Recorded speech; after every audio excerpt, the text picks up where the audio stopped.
내일부터 이제 우리 새벽제단 들어가고 우리 영혼의 회복과 갈망이라는 제목을 가지고 우리가 말씀을 전하고 한 주간 기도에 힘쓰려고 하는데요. 오늘 주제도 우리 우물가에서 만난 주님, 우리 영혼을 움직이시는 그래서 변화를 주시는 우리 주님에 대해서 메시지를 나누고 있을 텐데, 참 오늘 성가대의 그 찬양의 가사가 정말 오늘 메시지와 또 이번 주 새벽제단을 위해서 또 이렇게 가사의 은혜가 또 내용에 맞게 좀 이렇게 하나님께서 주신 귀한 찬양이었습니다. 우리 한번 우리 성가대 우리 귀한 찬양 하나님께 영광 올린다는 의미로 다시 한번 다시 박수 한번 드릴까요? 하나님 앞에 한번 들리시고요. 우리가 더운 여름날 어떤 교회는 보니까 8월 한 달간 성가대를 쉬기도 하더라고요. 근데 우리 교회는 안 쉽니다. 왜냐하면 우리 성가대 분들이 절대 쉬어서는 안 된다고 열심으로 찬양을 하고 힘을 내야지, 힘을 내서 우리 예배를 위해서 그러시지요? 8월 한 달간 수고 많으셨고요. 귀한 은혜 끼셔서 감사를 드립니다. 오늘은 우물가에서 만난 주님이라고 하는 제목을 가지고 여러분과 함께 은혜를 서로 나누고자 합니다. 오늘 우리는 인생의 벼랑 끝, 그 절망적인 삶으로 내몰린 한 여인을 오늘 본문 가운데서 만나게 됩니다. 그녀는 수치스러운 삶의 배경을 가진 여자였고요. 그로 인해서 외로움에 떨어야 했던 그런 여인이었습니다.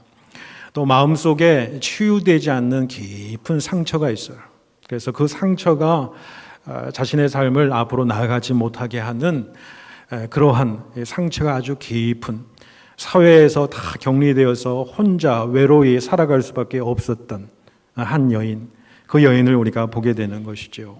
그녀는 바로 사마리아 수가라고 하는 동네에 사는 한 이름 모를 여인이었습니다. 그런데 저는 말씀을 우리가 준비하고 묵상하면서 이런 생각을 해보았습니다.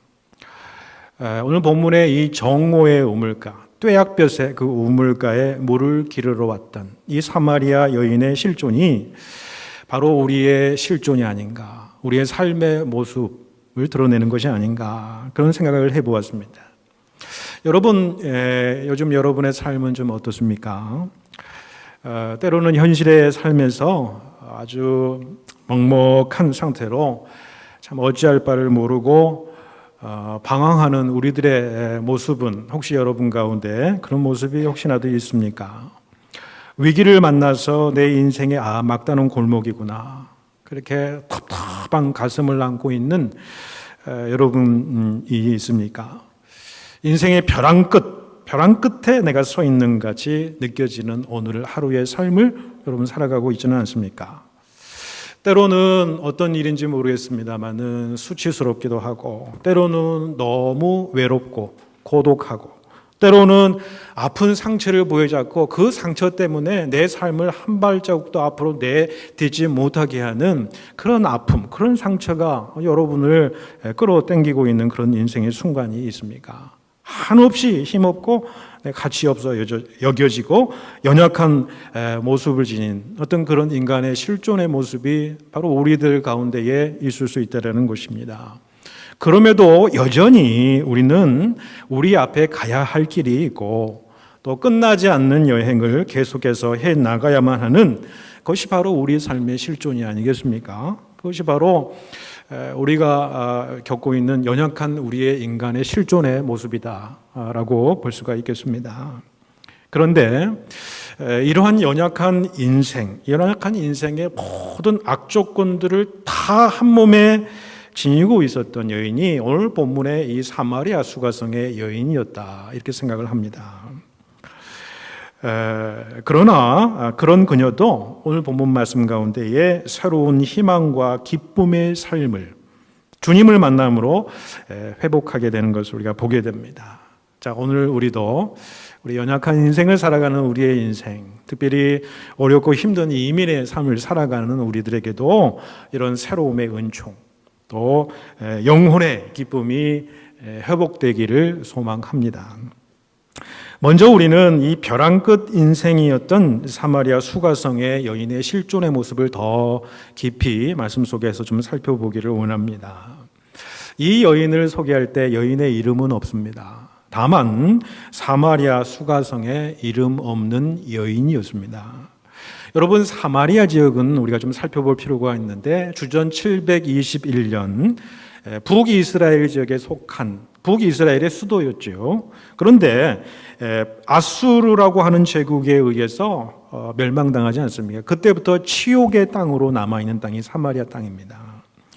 아수르가 정책적으로 그 민족을 혼합하는 정책을 폈어요.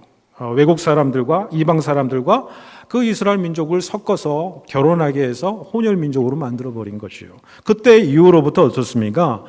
이 남쪽 유다의 정통 유대인들을 봤을 때는 이 순수한 피가 아니다라는 거죠. 사마리아 사람들이 이방인의 피가 섞여 있는 이 혼혈이 된 이 사마리아 사람들을 이방인처럼 취급을 했다는 거예요. 같은 민족이면서도 아니 이방인보다 더 못한 지경으로 취급을 했다라는 거예요. 심지어는 원수처럼 생각을 하고 이방인보다 못한 개처럼 여기는 그런 모습을 보여지게 됩니다.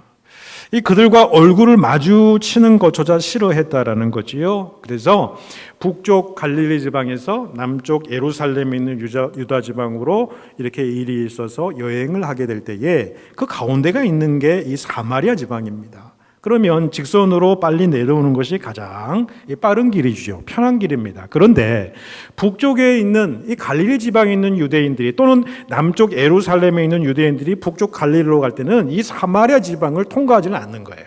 왜요? 그 수치의 땅이니까. 그 땅을 밟을 수가 없는 겁니다. 그 땅에 살아가고 있는 사람은 더 수치스러워서 그 사람하고 상종하고 얼굴을 마주칠 수조차도 없었던 것이죠. 그래서 어떻게 됩니까? 이 요단 동편의 그 계곡, 아주 험난한 그 계곡을 따라 올라가기도 하고 요단 동편을 넘어서 이 요단 동편 쪽으로 이렇게 우회해서 북쪽으로 또는 남쪽으로 이렇게 이주를 했다라는 거예요. 그만큼 여러분 이 사마리아 사람들을 멸시하고 냉대하는 그 유대인들의 그 모습을 보게 된다는 겁니다. 그런데 이 수치의 사마리아 땅에 살던 여인이지요. 그런데 이 여인의 상황은 어떠냐면 그 수치의 땅에서도요, 그 땅 사람들과도 마주칠 수 없었던 그런 형편이었다는 겁니다. 그녀가 오늘 야곱의 우물로 물을 기르러 오는데 그 시간이 오늘 본문에서 보니까 때가 6시다 이렇게 이야기합니다. 우리 시간으로 보면은 정오 12시입니다. 가장 때학볕이 내리쬐고 있을 때지요. 그 지역은 한낮에 거동하기가 힘들 정도로 굉장히 건조하고 더운 지역입니다. 그리고 그 시간에는 사람들이 일하지 않고 쉬는 시간이에요.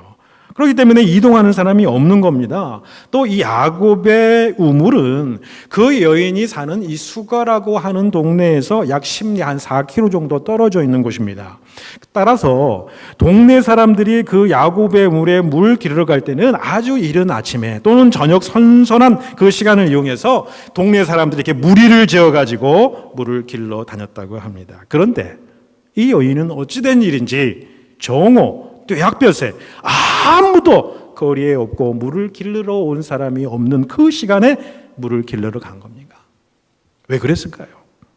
오늘 요한복음 4장을 전체적으로 보게 되면 이 여인은 남편을 이제까지 5명이나 거친 수치스러운 여자였고 지금 있는 남편도 자기 남편이 아니라 살고 있는 남편. 그러니까 이 동네에서는 이 수가라고 하는 동네가 그렇게 큰 동네가 아닙니다. 그렇기 때문에 온갖 스캔들과 추문에 휩싸인 이 여인은 말 그대로 사실은 왕따 당할 수밖에 없는 삶을 살았던 것이죠. 사람들과 더불어서 삶을 살아가고 이 사회생활을 건강하게 유지할 수 없었던 완전히 외톨이 된 완전히 왕따된 그런 사람이었다는 거예요. 세상에서 버림받고 육체적으로도 그렇고 정신적으로도 영적으로도 굉장히 만신창이가 되어버렸던 그 여인이었다. 사람들의 손가락질을 당하는 여인이었고 그 수치심으로 말미암아 사람들이 많을 때에는 물 길러오지도 못했던 그 여인이에요. 수치스러운 존재였고 아마도 태어나지 말아야 할 존재가 아닌가, 아무런 가치가 없는 존재라고 그녀는 생각했을지도 몰라요. 영적 자존감과 이 정신적인 자존감이 굉장히 낮았을 거라고 생각을 합니다. 자, 근데 여러분, 이제는요, 그렇게 남을 피해서 정오에 살기 위해서 우물가로 왔던 그 사마리아 여인을 만나주셨던 우리 주님의 모습을 오늘 본문 가운데에서 보시지요. 본문의 이야기가 시작되는 3절, 4절 말씀해 보시면 이런 말씀을 하시지요. 유대를 떠나서 다시 갈릴리로 가실새 사마리아로 통행하여야 하겠는지라. 보세요. 유대를 떠나서 갈릴리로, 남쪽에서 북쪽으로 올라가시는데 남은 유대인들은 전부 다 사마리아 땅을 거치지 않습니다. 그런데 오늘 예수님께서 무슨 말씀을 하세요? 내가 이 사마리아로 동행하여야 하겠느니라. 이 말씀은 예수님께서 어떤 목적을 가지시고 이 사마리아 땅을 통과하시겠다, 그런 말씀입니다. 오늘 본문의 내용으로만 봐서는 그 목적이 무엇입니까? 이 여인을 만나기 위해서요. 이 한 여인을 만나기 위해서라는 거예요. 인생을 포기하고 싶을 정도로 깊은 절망감에 빠져있는 이 한 여인을 만나서 그에게 새로운 인생을 주고 싶으셨던 거죠. 영원한 생명을 선물로 주시려고 하셨다는 거예요. 그런데 사실 이 여인을 찾아오신 것은 상당히 상징적인 의미가 있는 겁니다. 그것은 뭡니까? 바로 오늘날 우리 인류에게 다가오시는 예수님의 그 사랑의 발걸음을 의미하는 거예요. 바로 오늘날 우리에게 새로운 인생과 영원한 생명을 선물로 주시기 위함이었음을 그가 보여주고 있는 것이에요. 그걸 상징적으로 보여주는 사건이 사마리아를 통과해서 그 여인을 만나서 영원한 생명, 구원을 일으키고 새로운 생명, born again, 새로 태어난 인생을 선물로 주신 그 하나님, 그 예수님의 뜻이 여기에 있었다는 거예요. 예수님께서 이 땅에 오신 목적이 바로 그것 아닙니까? 채찍에 맞아서 피를 흘리시고 사람들의 놀림거리와 멸시를 받으시고 십자가에서 죽으신 이유가 바로 그것이라는 거예요.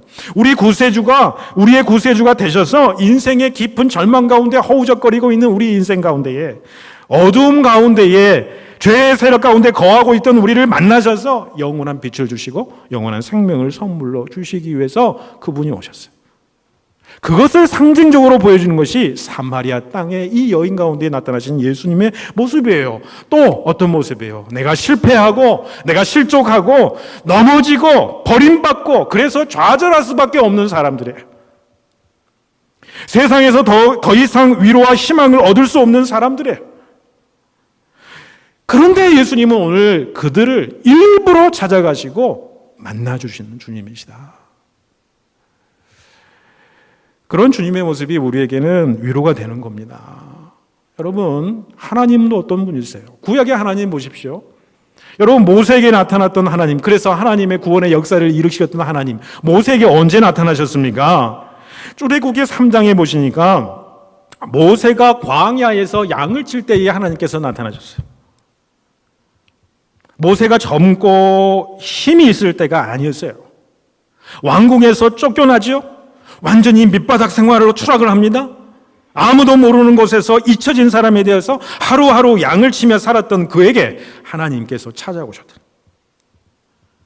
그것도 그런 광야의 삶, 양치는 광야의 삶, 40년의 삶이 다 끝나가고 이제 80세가 되어서 그 인생의 끝머리에 있는 그 연약한 모세에게 찾아오셨어요. 이제는 모든 인생의 기억들이 희미해지는 그런 단계예요. 남은 여생 광야에서 그저 양치는 자로 살아가다가 인생을 마무리할 수밖에 없었던, 힘이 없고 가진 것이 없던 노인, 그런 모세에게 하나님이 찾아오시죠.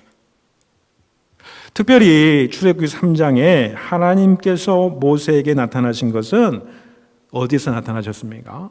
떨기나무 불꽃 아래에서 하나님이 모세에게 나타나셨어요. 여러분, 떨기나무처럼 볼품없고 쓸모없고 과실수도 아니고 아무것도 아닌 나무가 없어요. 사실은 아무 쓸모도 없어요. 보잘것도 없어요. 열매도 없어요. 잎도 없어요. 그런데 하나님께서는 이 떨기나무 가운데로 강림을 하신 거예요. 백양목이 있는 그런 나무도 아니고 유실수가 있는 종려나무도 아니고 과실수도 아니고 하필이면 가시떨기나무에 주님께서 임재하신 거예요. 가장 볼품없고 쓸모없는 나무예요. 이게 무엇을 의미할까요? 하나님은 오늘도 가시떨기와 같은 형편없는, 연약하고 쓰러질 수밖에 없는 연약한 우리 자신들을 찾아오시는 분이시다라는 것을 말씀해 주고 있는 겁니다. 여러분, 야곱이 언제 하나님을 만났습니까? 야곱이 형이 에서를 피해서 도망가잖아요. 도망자의 삶을 살아가잖아요. 그러면서 어디 잘 데는 없고 그러니까 베델에서 어떻게 됩니까? 돌베개를 베개 쥐고 이렇게 자고 있는데 얼마나 자기 자신이 처량하고 그랬겠어요. 거기에서 하나님께서 그 연약한 야곱을 만나 주시잖아요. 여러분, 요셉은 어떻습니까? 어떤 인물입니까? 사람들한테 모함과 미움을 받고 종으로 팔려가고 감옥에 들어갔을 때 하나님께서 뭐라고 그랬어요? 하나님이 그와 함께 하시더라 그러잖아요. 연약할 때에 하나님이 함께 하셔서 지켜주셨다는 거예요. 여러분, 구약의 한나는 어떤 여인이었습니까? 자기 자녀가 없어요. 남자아이가, 자식이 없는 거예요. 그래서 그 자식을 위해서 눈물을 흘리면서 막 부르짖으면서, 그래서 엘리 제사장에게 왜 술을 먹고 이곳에 와서 이러고 있느냐라고 말을 들을 정도로 그렇게 열심으로 연약한 모습으로 성전에서 기도할 때 하나님을 만나잖아요. 그 연약할 때 찾아오신 하나님을 만나니까 그의 인생이 새로운 인생으로 변화가 되지 않습니까? 여러분, 우리 주님, 우리 예수님도 가시떨기와 같은 우리네 연약한 인생 가운데 찾아오시는 분이세요. 그리고 우리를 위로하시는 분이시다는 거예요. 왜 우리를 위로하실 수 있는 능력이 있으세요? 주님 당신도 직접 그 연약한 인간이 당하는 모든 연약한 인생길을 다 경험하셨다는 거예요. 고난을 경험하시고 가난을 경험하시고 그 말할 수 없는 고독과 외로움에 처해 보시기도 하고 수치와 멸시를 십자가에서 몸소 다 겪으셨기 때문에 우리를 너무 잘 아시는 거예요. 인간의 연약함 너무 잘 아시는 거예요.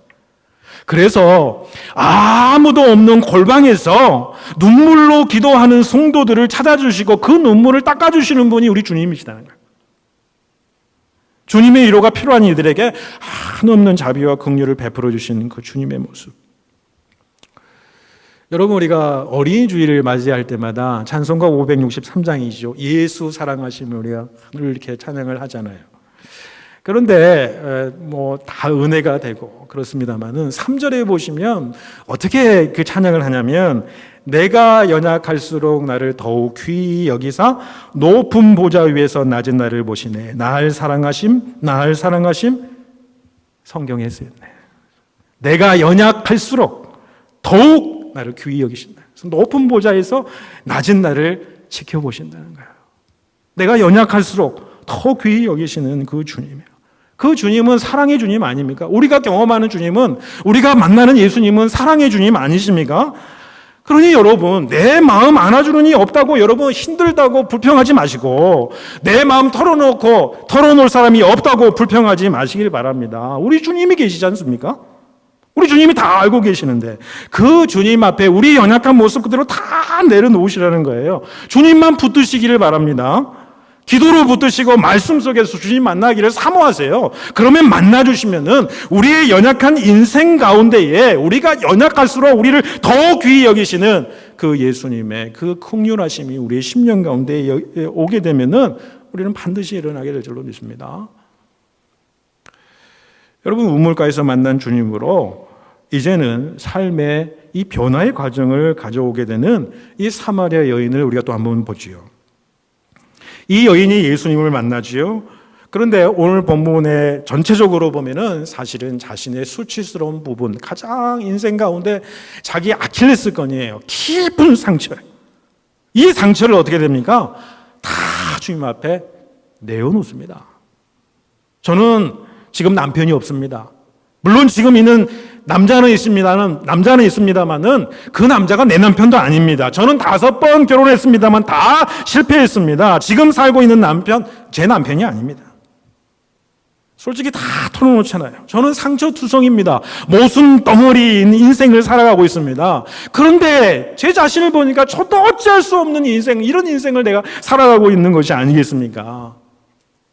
어둠의 세력, 암흑의 세력 가운데서 죄가 지배하는 세력 가운데 살아갈 수밖에 없는 그 여인의 이 모습, 가장 수치스러웠던 그녀의 그 모습을 다 주님한테 내어놓지 않습니까? 여러분, 하나님 앞에 감출 수 있는 것이 무엇이 있습니까? 사람에게 감출 수 있는지를 몰라도요, 하나님 앞에서는 불가능한 일이 아닙니까? 우리의 머리털까지 세시는 하나님이시라고 그러지 않습니까? 우리의 마음속 깊은 것을 통찰하시는 하나님 앞에서 우리가 감출 것이 무엇이 있습니까? 여러분, 우리 내면의 깊은 상처가 여러분 치유되기를 원하십니까? 여러분, 우리 내면의 깊은 상처가 치유되지 않으면요, 우리 인생을 긍정적으로 앞으로 나아갈 수가 없는 겁니다. 그 상처가 우리를 계속해서 끌어당기는 거예요.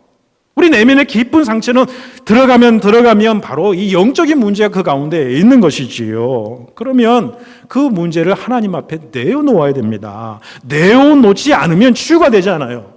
하나님은 우리 형편을 다 아시고 우리에게 필요한 것들을 채워주시는 하나님이시기도 하지만은 우리가 하나님 앞에 간구하고 부르짖지 아니하면 하나님이 응답하지 않으세요. 왜? 다 알고 있지만 우리가 부르짖어야 돼요. 하나님 찾아야 돼요. 하나님 간절히 사모해야 돼요. 왜요? 그 관계, 부르짖고 하나님을 찾는, 하나님을 사모하는 그 관계 속에 들어가시는 것을 하나님이 원하신다는 거예요. 내 깊은 상처가 마음에 있다고 한다면 그것을 하나님 앞에 내어놓지 않으면은 하나님 그 상처를 치유하지 않으신다는 거예요. 하나님 앞에 한번 내어놓고 내 깊은 상처가 말이죠, 그게 사라집니까? 그렇지는 않을지도 모르겠어요. 그러나 좀 시간이 걸릴지는 모르겠습니다만은 하나님과 그 문제로 씨름해야 된다는 거예요. 그렇게 되면 어느 순간인지 주님의 은총이 우리 가운데 임하게 되면 가능하지 않았던 일들이 가능하게 된다는 겁니다. 어느덧 마음의 골문 상처들이 이제 더 이상 나를 괴롭히지 못하는구나라는 것을 깨닫게 돼요. 내 스스로 깨닫게 되고 오히려 신기하게도 그 문제에 대해서 자유하게 되는 우리 자신들의 모습을 바라봐요. 그거는 주님의 은총으로만 가능한 거예요. 하나님의 은혜가 우리의 심령 속에 왔을 때 가능한 이야기예요. 여러분, 상처난 우리 마음과 영혼을 보듬으시고 어루만지시고 치유하시는 그 주님을 여러분과 저도 만나고 경험할 수 있기를 축복해 드립니다. 이 사마리아 여인은 자신을 감출 것 없이 다 주님 앞에 드러냈죠. 그리고 주님과 이 대화하는 이 과정 속에서 진정한 자신의 영적인 목마름을 깨닫게 돼요. 육적인 목마름을 충족시키는 데에는 한계가 있는 거예요.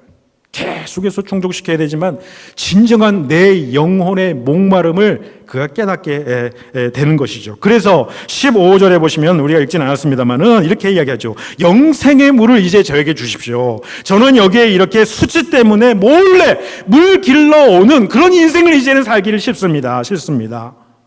영원한 갈증을 해결할 수 있는 물이 저에게도 필요합니다. 영안이 열린 겁니다. 그래서 예수님을 영접하지요.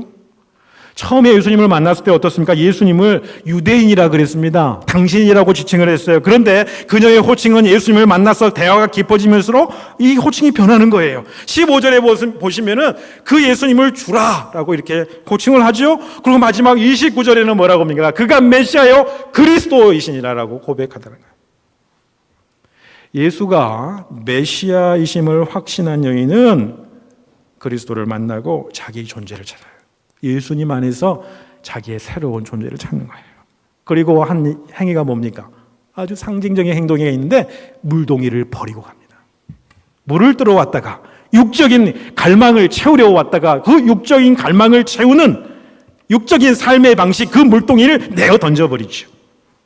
그리고는 자기가 살고 있는 동네로 달려가서 외칩니다. 그 외치는 음성이 29절이죠. 내가 행한 모든 일을 내게 말한 사람을 와서 보라.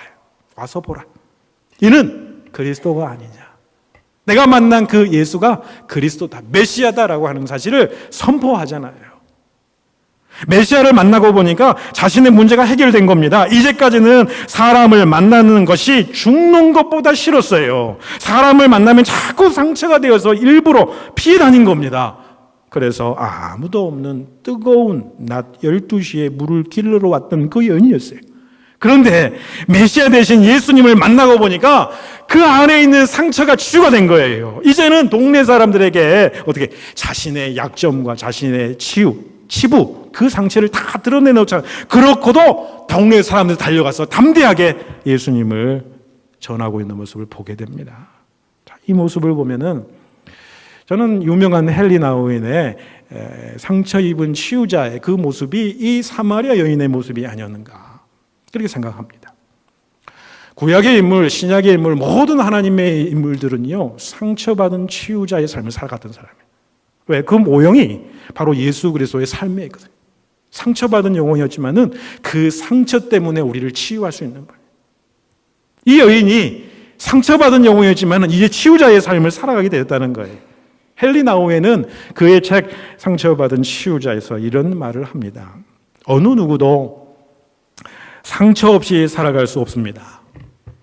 정서적으로든 정신적으로든 또 영적으로든 모든 사람은 나름대로의 상처를 안고 살아갑니다. 그런데 중요한 것은 어떻게 내 자신의 상처를 다른 사람을 위한 봉사로 환원할 수 있을까 하는 것입니다.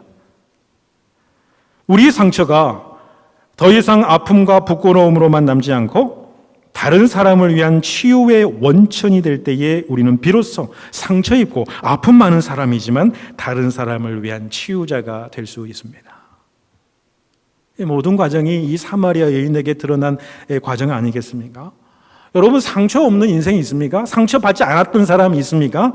말은 없다고 하지만 아니요. 상처 다 이게 마련입니다. 그런데 이 상처의 아픔만을 끌어안고 살게 되면 답이 없다라는 거 아니겠어요? 상처는 더 깊은 상처를 만들게 되는 것이죠. 그것이 나의 깊은 상처가 흉기가 되는 거예요. 그래서 나를 해치고 남을 또 해치기도 한다는 것입니다. 그러나 내 상처가 주님 안에서 치유받고 자유하게 되면 오히려 나의 상처가 다른 사람을 돕고 섬기는 데 쓰임을 받는 하나님의 도구가 된다는 거죠. 상처받은 치유자의 삶이죠. 오늘 사마리아 여인이 이런 상처받은 치유자의 삶을 살아가잖아요. 여러분에게 어떤 상처가 있습니까? 인생에 어떤 연약한 점, 약점이 있습니까? 혹시 부끄러운 점들이 있습니까? 감추고 싶은 수치스러운 일들이 있습니까? 허물이 있습니까? 여러분 오늘 사마리아 여인처럼 내가 예수 그리스도를 인격적으로 내 깊이 만남으로 말미암아 내 상처가 내 약점이 내 연약한 점이 부끄러운 그 허물과 수치심이 오히려 하나님의 일을 하는데 쓰임받는 그런 도구가 될 수 있기를 축원해 드립니다. 여러분 사도 바울이 그 인생 가운데 경험한 내용을 이야기하지 않습니까? 자기는 나의 여러 약한 것들, 연약한 것들, 수치스러운 것들 이런 것들을 오히려 자랑한다 그러지 않습니까? 왜요? 이는 그리스도의 능력이 내 안에 머물게 함이니라 라고 말씀하시지 않습니까? 내 안에 어떤 약점, 상처가 있다고 하더라도 그것 때문에 내 허물 때문에 내 부끄러움 때문에 더 겸손하게 내가 무릎 꿇고 주님만을 온전히 의지하는 그런 삶을 살게 되면 오히려 주님의 놀라운 능력이 내 안에 역사하는 거예요. 그 겸손한 자에게 주시는 하나님의 능력이 임하게 된다는 거죠. 여러분 이번 가을맞이 특별 새벽기도의 주제가 영혼의 회복과 갈망입니다. 여러분 우리가 주님을 만나게 될 때에 우리의 영혼의 문제가 해결이 됩니다. 주님을 만나지 않고서는 영혼의 문제가 해결되지 않아요. 영혼의 문제가 해결될 때에 인생의 다른 모든 문제도 풀리게 되는 거예요. 우리 삶의 영적인 질서가 흐트러지면요 내면의 정신적인 세계가 흐트러지고 내 삶의 모든 것도 다 흐트러질 수밖에 없어요. 왜? 하나님의 자녀들에게는. 왜? 하나님과 교통하고 하나님과 관계성 속에서 하나님을 깊이 만남으로 우리의 삶에 의미가 있는데 하나님을 사랑하는 자들이 영적으로 피폐해지면 모든 것이 피폐해지는 거예요. 여러분 영혼의 갈망과 회복을 통해서 이번 새벽 제단을 여러분 통해서 우리를 때로는 두렵게 하고 낭만케 하고 불안케 하는 것들을 위해서 자유함을 얻으시고 영적인 그 기쁨을 다시 얻으시는 그런 기회가 될 수 있기를 바랍니다. 또한 오늘 말씀처럼 가시떨개와 같은 연약한 인생을 우리가 살아가지 않습니까? 날마다 이 인생의 벼랑 끝에서 서 있는 듯한 그 살 얼음판을 날마다 걷고 있는 듯한 우리 인생길 아닙니까? 그게 가시떨기 인생길을 우리가 살아가고 있는 겁니다. 그런데 그 인생길을 아시고 우리의 눈물을 닦아주시는 그 주님의 위로의 손길이 있다는 거예요. 그 주님의 위로의 손길을 맛보시길 바랍니다. 내 상처가 주님 안에서 치유받고 자유하게 되고 오히려 내 상처를 통해서 다른 사람들을 돕고 섬기는 데 쓰임받는 상처받은 치유자, 그 은총이 우리의 새벽전을 통해서 이루어지기를 바라고, 내가 연약할수록 더욱 나를 귀히 여기시며 나를 돌보시는 그 주님의 따뜻한 사랑의 손길을 오늘도 말씀 가운데 또 새벽제단 가운데에 체험할 수 있기를 간절히 축복해 드립니다. 기도드리겠습니다.